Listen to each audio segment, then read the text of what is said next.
ꯅꯤꯡꯊꯧ ꯄꯥꯟꯗꯕ ꯂꯩꯄꯥꯛꯇ ꯂꯩ ꯍꯩꯗꯦ ꯃꯩꯇꯩ ꯅꯤꯡꯊꯧꯗꯤ ꯄꯥꯈꯪꯕꯒꯤ ꯙꯔꯥꯅꯤ ꯄꯥꯈꯪꯕꯅ ꯂꯩꯄꯥꯛ ꯉꯥꯛꯅꯕ ꯃꯇꯤꯛ ꯃꯌꯥꯏ ꯄꯤꯕꯅꯤ ꯅꯤꯡꯊꯧ ꯈꯨꯕꯝ ꯍꯥꯞꯇ꯭ꯔꯤꯕ ꯃꯈꯩ ꯅꯣꯡ ꯇꯥꯗꯦ ꯂꯩꯄꯥꯛ ꯇꯞꯇꯦ ꯑꯁꯨꯝꯅ ꯃꯩꯇꯩꯅ ꯊꯥꯏꯅꯗꯒꯤ ꯃꯩꯇꯩ ꯅꯤꯡꯊꯧꯁꯤꯡꯒꯤ ꯃꯇꯤꯛ ꯃꯒꯨꯟ ꯁꯤꯡꯊꯥꯅꯔꯦ ꯕ꯭ꯔꯤꯇꯤꯁꯀꯤ ꯃꯇꯝꯗ ꯐꯥꯎꯕ ꯕ꯭ꯔꯤꯇꯤꯁꯁꯤꯡꯅ ꯁꯛꯅ ꯁꯣꯟꯅꯔꯝꯃꯤ ꯑꯗꯨꯒꯨꯝꯂꯕ ꯅꯤꯡꯊꯧꯒꯤ ꯃꯇꯤꯛ ꯃꯒꯨꯟ ꯄꯨꯝꯅꯃꯛ ꯆꯟꯗ꯭ꯔꯀ꯭ꯔꯤꯇꯤ ꯃꯍꯥꯔꯥꯖꯅ ꯊꯨꯞꯈ꯭ꯔꯕ ꯃꯇꯨꯡꯗ ꯂꯩꯈꯥ ꯇꯥꯈ꯭ꯔꯦ ꯃꯤꯈꯥ ꯄꯣꯟꯕ ꯃꯁꯛ ꯈꯪꯂꯛꯇꯕ ꯃꯅꯤꯄꯨꯔ ꯕ꯭ꯔꯤꯇꯤꯁꯀꯤ ꯃꯈꯥ ꯄꯣꯟꯈꯤ ꯃꯅꯤꯄꯨꯔꯒꯤ ꯏꯇꯤꯍꯥꯁꯇ ꯑꯅꯧꯕ ꯄꯟꯗꯨꯞ ꯑꯃ ꯍꯧꯈꯤ ꯃꯍꯥꯔꯥꯖ ꯁꯥꯔ ꯆꯟꯗ꯭ꯔꯀ꯭ꯔꯤꯇꯤ KCSI ꯈ꯭ꯔꯤꯁꯇꯥब्ꯗ 1946ꯀꯤ ꯃꯦꯒꯤ ꯇꯥꯡ 10ꯗ ꯅꯣꯡꯒꯥꯈꯤ ꯃꯍꯥꯔꯥꯖꯅ ꯊꯨꯞꯂꯝꯗꯥꯏꯗ ꯃꯖꯥꯏꯕꯨꯡꯉꯣ ꯑꯍꯜ ꯁꯨꯔꯆꯟꯗ꯭ꯔꯗ ꯅꯤꯡꯊꯧ ꯈꯨꯕꯝ ꯁꯤꯟꯅꯔꯝꯃꯤ ꯃꯊꯪ ꯃꯅꯥꯎ ꯀꯥꯏꯗꯅ ꯀꯨꯂꯆꯟꯗ꯭ꯔ ꯁꯤꯡꯍꯕꯨ ꯖꯨꯕꯔꯥꯖ ꯑꯃꯁꯨꯡ ꯓꯜꯂꯀ꯭ꯔꯤꯇꯤ ꯐꯩꯖꯥꯎ ꯁꯅꯥꯁꯤꯡꯍꯕꯨꯅ ꯁꯦꯅꯥꯄꯇꯤ ꯍꯥꯞꯄꯤꯔꯝꯃꯤ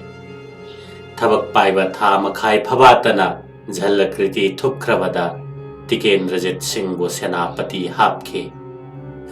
ꯋꯥꯐꯝ ꯑꯁꯤ ꯁꯨꯔꯆꯟꯗ꯭ꯔ ꯃꯍꯥꯔꯥꯖꯅ ꯕ꯭ꯔꯤꯇꯤꯁ ꯒꯚꯔꯟꯃꯦꯟꯠꯇ 1947ꯒꯤ ꯅꯕꯦꯝꯕꯔ ꯇꯥꯡ 14ꯗ ꯃꯍꯥꯛꯀꯤ ꯋꯥꯀꯠ ꯗꯔꯈꯥꯁꯇ ꯄꯜꯂꯤ ꯃꯊꯪ ꯃꯅꯥꯎ ꯀꯥꯏꯗꯅ ꯃꯖꯥꯏꯕꯨꯡꯉꯣ ꯊꯝꯕꯧ ꯁꯅꯥꯗ ꯁꯥꯃꯨ ꯍꯟꯖꯕ ꯄꯀꯥ ꯁꯅꯥꯗꯅ ꯁꯒꯣꯜ ꯍꯟꯖꯕ ꯑꯉꯧ ꯁꯅꯥꯗꯅ ꯗꯣꯂꯥꯏꯔꯦꯡ ꯍꯟꯖꯕ ꯒꯣꯄꯥꯜ ꯁꯅꯥꯗꯅ ꯄꯨꯡꯒꯥ ꯅꯥꯏ ꯁꯪꯂꯥꯛꯄ ꯄꯤꯔꯝꯃꯤ ꯈ꯭ꯋꯥꯏꯗꯒꯤ ꯏꯇꯣꯟ ꯇꯣꯟꯕ ꯖꯤꯂꯥ ꯉꯝꯕꯗꯤ ꯆꯍꯤ 18 ꯈꯛꯇ ꯉꯥꯏꯔꯤ ꯑꯉꯥꯡ ꯑꯣꯏꯔꯤ ꯍꯥꯏꯗꯨꯅ ꯐꯝ ꯄꯤꯔꯝꯗꯦ ꯆꯟꯗ꯭ꯔꯀ꯭ꯔꯤꯇꯤ ꯃꯍꯥꯔꯥꯖꯀꯤ ꯃꯍꯥꯔꯥꯅꯤ 12 ꯁꯨꯏ ꯔꯥꯅꯤ 6ꯇꯤ ꯃꯆꯥ ꯄꯣꯛꯏ 6 ꯑꯃꯅ ꯃꯆꯥ ꯄꯣꯛꯇꯦ ꯔꯥꯅꯤ ꯑꯍꯜ ꯑꯉꯣꯝ ꯆꯅꯨ ꯂꯨꯀꯦꯁꯣꯔꯤꯅ ꯁꯨꯔꯆꯟꯗ꯭ꯔ ꯊꯝꯕꯧ ꯁꯅꯥ ꯄꯀꯥ ꯁꯅꯥ ꯑꯃꯁꯨꯡ ꯒꯣꯄꯥꯜ ꯁꯅꯥ ꯃꯈꯣꯏ 3 ꯄꯣꯛꯏ ꯑꯅꯤꯁꯨꯕ ꯔꯥꯅꯤ ꯑꯣꯏꯅꯥꯝ ꯆꯅꯨ ꯚꯤꯃꯦꯁꯣꯔꯤꯅ ꯓꯜꯂꯀ꯭ꯔꯤꯇꯤ ꯑꯃꯁꯨꯡ ꯁꯅꯥꯌꯥꯏꯃ ꯄꯣꯛꯏ ꯆꯣꯡꯊꯥꯝ ꯆꯅꯨ ꯀꯧꯁꯦꯁꯣꯔꯤꯅ ꯇꯤꯀꯦꯟꯗ꯭ꯔꯖꯤꯠ ꯃꯇꯣꯝꯇ ꯄꯣꯛꯏ ꯀꯧꯁꯦꯁꯣꯔꯤꯒ ꯄꯣꯛꯃꯤꯟꯅꯕ ꯆꯣꯡꯊꯥꯝ ꯆꯅꯨ ꯂꯨꯀꯦꯁꯣꯔꯤꯅ ꯀꯨꯂꯆꯟꯗ꯭ꯔ ꯑꯃꯁꯨꯡ ꯒꯟꯙꯞ ꯄꯣꯛꯏ ꯍꯧꯕꯝ ꯆꯅꯨ ꯔꯨꯄꯕꯇꯤꯅ ꯑꯉꯧ ꯁꯅꯥ ꯑꯃꯁꯨꯡ ꯑꯀꯣꯏꯖꯝ ꯆꯅꯨ ꯈꯟꯗꯥꯂꯦꯈꯤꯅ ꯖꯤꯂꯥ ꯉꯝꯕ ꯄꯣꯛꯏ ꯃꯆꯤꯟ ꯃꯅꯥꯎꯁꯤꯡꯒꯤ ꯃꯔꯛꯇ ꯇꯤꯀꯦꯟꯗ꯭ꯔꯖꯤꯠꯅ ꯈ꯭ꯋꯥꯏꯗꯒꯤ ꯍꯦꯟꯅ ꯃꯤꯌꯥꯝꯅ ꯁꯛꯈꯪ ꯃꯥꯏꯈꯪꯅꯕ ꯑꯣꯏ ꯑꯉꯥꯡ ꯑꯣꯏꯔꯤꯉꯩꯗꯒꯤ ꯍꯧꯅ ꯌꯥꯝꯅ ꯃꯊꯧꯅꯥ ꯐꯕ ꯑꯃꯁꯨꯡ ꯃꯔꯤꯡꯖꯦꯜ ꯈꯥꯕ ꯃꯤ ꯑꯣꯏꯔꯦ ꯃꯍꯥꯛ ꯁꯒꯣꯜ ꯇꯞꯅ ꯊꯧꯕ ꯍꯩꯇꯦ ꯀꯔꯤꯒꯨꯝꯕꯗ ꯁꯒꯣꯜꯗꯒꯤ ꯇꯥꯔꯕꯁꯨ ꯆꯞ ꯇꯤꯡꯅ ꯂꯦꯞꯇꯨꯅ ꯇꯥꯏ ꯃꯤꯒꯤ ꯃꯀꯣꯛꯇ ꯀꯪꯗ꯭ꯔꯨꯝ ꯊꯝꯂꯒ ꯌꯩꯕꯗ ꯃꯤꯗꯨꯒꯤ ꯃꯁꯥꯗ ꯁꯣꯛꯍꯟꯗꯕ ꯉꯝꯃꯤ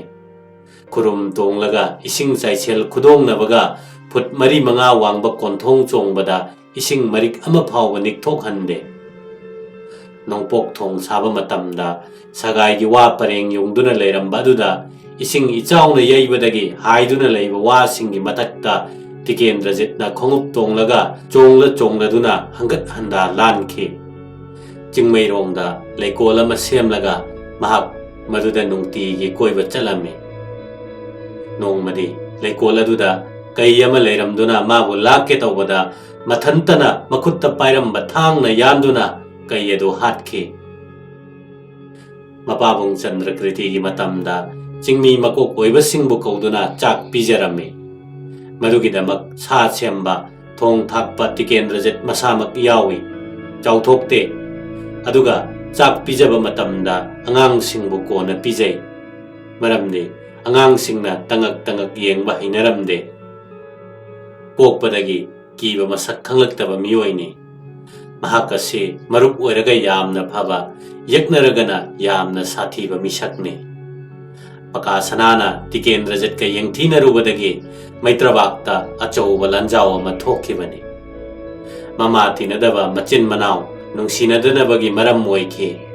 ꯃꯃꯥ ꯇꯤꯟꯅꯕ ꯃꯁꯦꯜ ꯑꯃ ꯃꯃꯥ ꯇꯤꯟꯅꯗꯕ ꯃꯁꯦꯜ ꯑꯃ ꯀꯥꯡꯕꯨ 2 ꯊꯣꯛꯂꯝꯃꯤ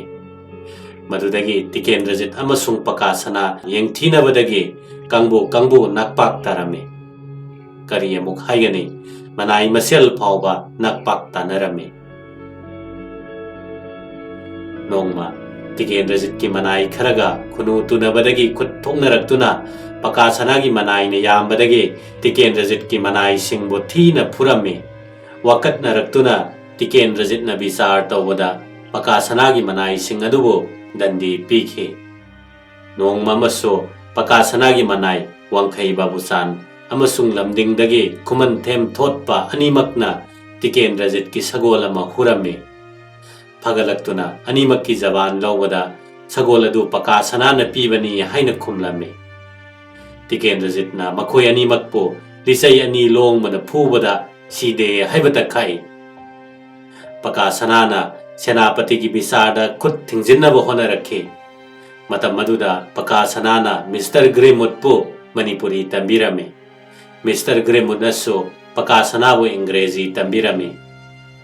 Tinabagi maridagi political agent ki mateng lauduna anauba Bisarpati ki pham ama semlame. Pakasana na Bisarpati ki pham khara puduna bisar torame. Tikendrajit na mahakpo ikaiba pibani khanduna madubu yamna saurame. Mayambung Maharaj na yare haibagi matagum Pakasana yamna achauram karame. Madudagi magi manai singso achauram karakhe. Nongma magi manai Manilal de kauba amana Brahman amabu thina toramba ubada Tikendrajit na Manilal de jail da pikhe. Mahausadagi ningthauna konungdagi mapan thoklamdaida top thane.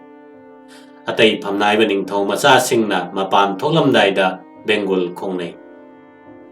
Nongma kai pau lakpada Tikendrajit na manaw atomba jila ngambabo kai phanaba tharame. Jila ngambana Bengal khongduna lakpada Pakasana na ningthau macha oirabaso phamnai driba makhaide Bengal khongba yade haiduna thinglame amasung Bengal mulame.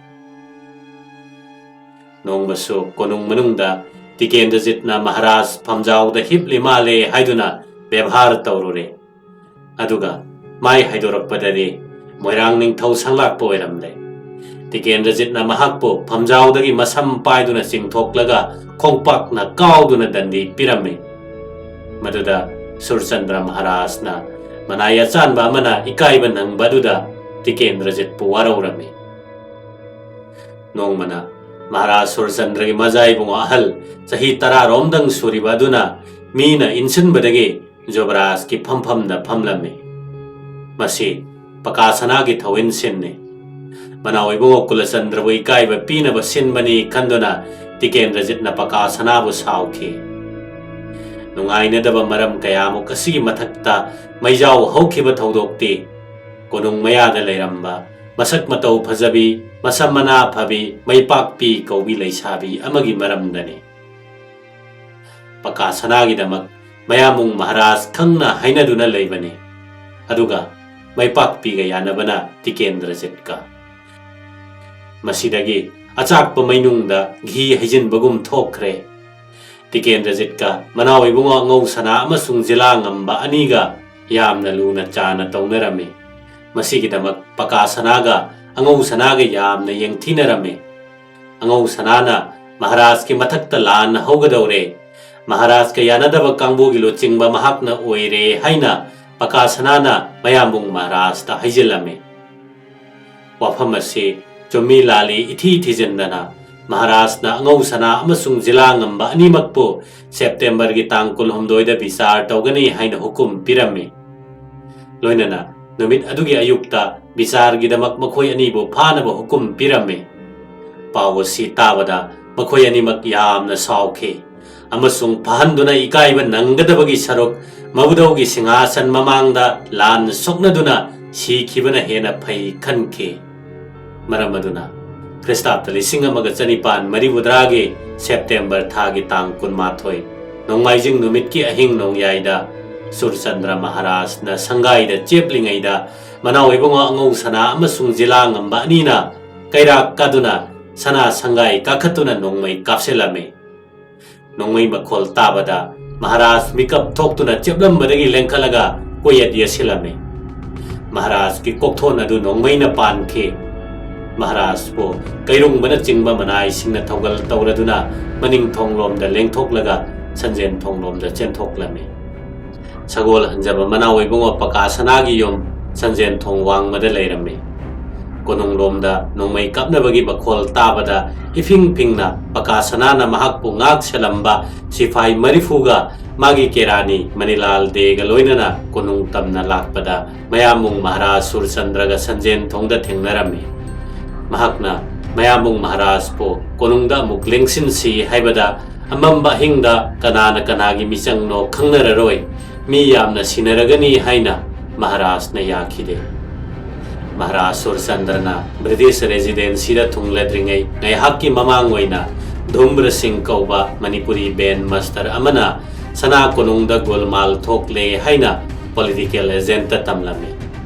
नैहाक लेरगा पकासना की मनाई अमना political agent की मनाक चंगसेलगा सना कोनुंगी पाव तमलमे political agent ना मंगोदा नोंगमै कापलिबदो कनानो हंगलमे महाकना सेनापति टिकेंद्रजितनी हाइना खुमलमे political agent ना मदु ओइरोय सेनापति अदु अंगावबा मी नते यामना Munna खंथबा ngamba मीनी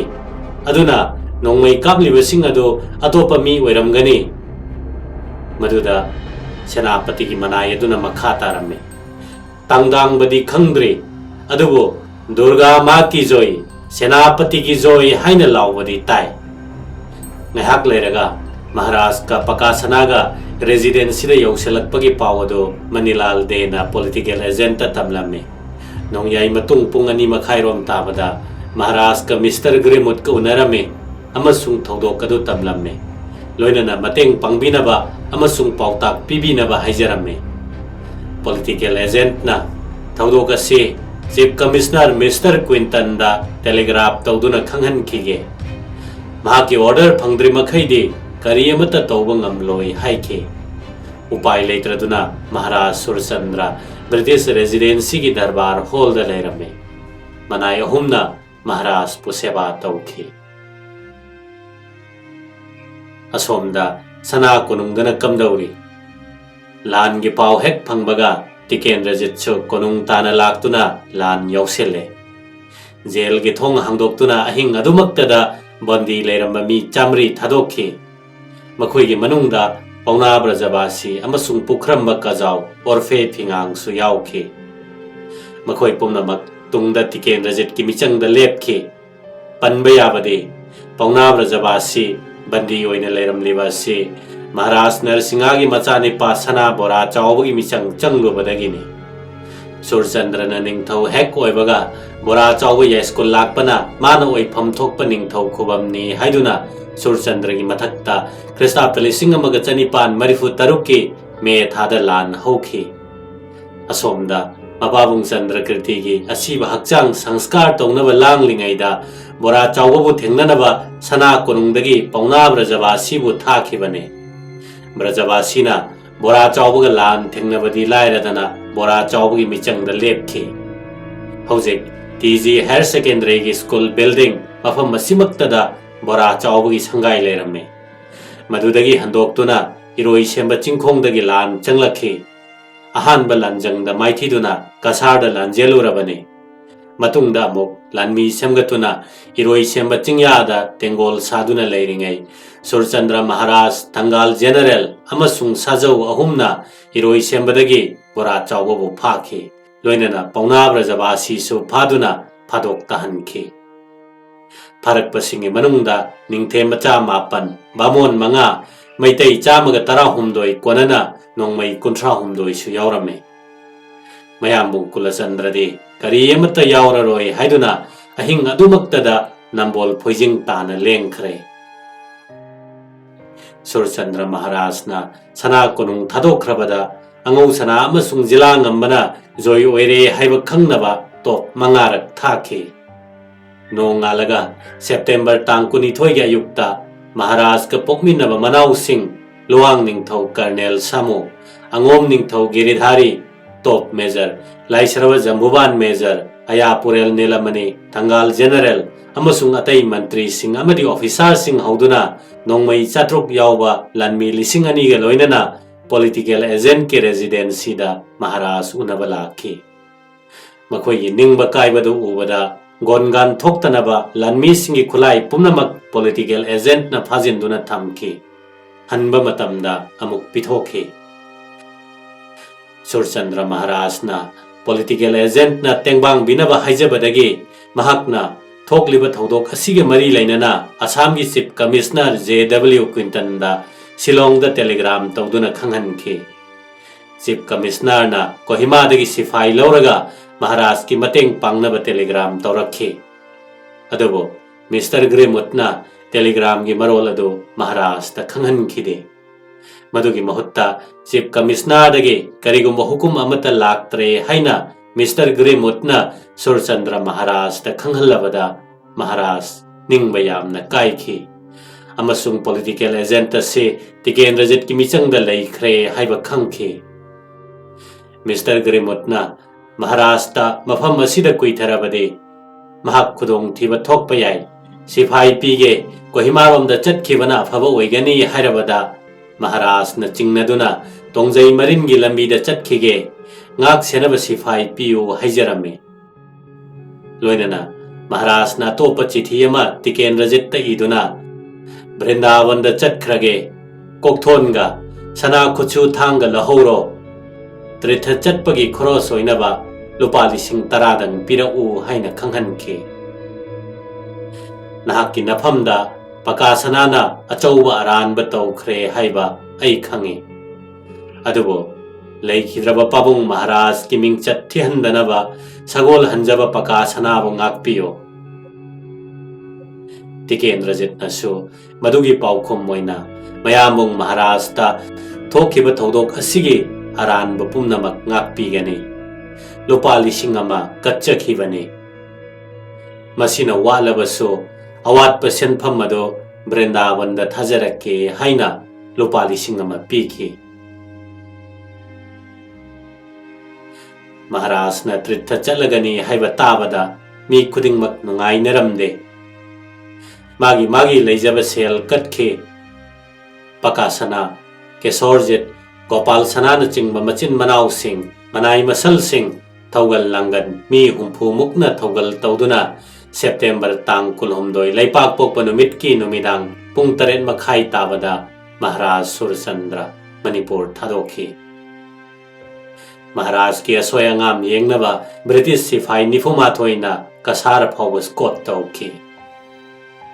Maharaj Surchandra lengkhibaga numit adumaktada Jobraj Kulachandra Singhbo Nambol Foijingdagi kaururaga Manipur gi singhasan da lengkhat halle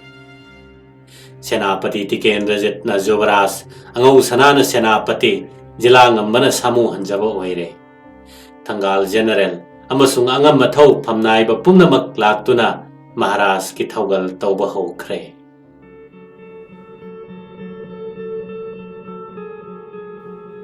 Surchandra Maharaj manai kharaga loinana Christapta lising amaga sanipan maribudragi October gi tang ahumda Silchar da thungki mahakna mafam aduda unaningba Assam gi chief commissioner Mr. Quinton so Shillong da hankiramle lusai gi wathok amagi damak mahak Silchar da laklambane matam maduda Manipur gi political agent na mangonda pirakpa pass adu hangdoktuna yengba matamda Surchandra Maharaj Manipur gi rajkadi thadoklamlabani haina iba thengnare madugidamak Shillong da Mr. Quinton da telegram tawduna political agent na mabula na lobire rajgadi thadoklamlabani haibasi aranbani haina khanghanki Maharaj po Shillong gi police inspector amana Kolkata ta na thilame Kolkata da thungba matamda mahaki khongloi pumnamakka Maharani Swarnamai gida leirami Surchandra Maharaj na Magpuras gadi dagi tanthokpagi wariwa khong pumnamak palladuna lamai tarama thoirom panba sanglaba darkhasama Governor General da thaduna mahak puning thokubam hanjal hanbiyo haijarami Bharat Sarkarna mahaki darkhas adu khanabada mahakpo amuk hanjinhanbagi mahutta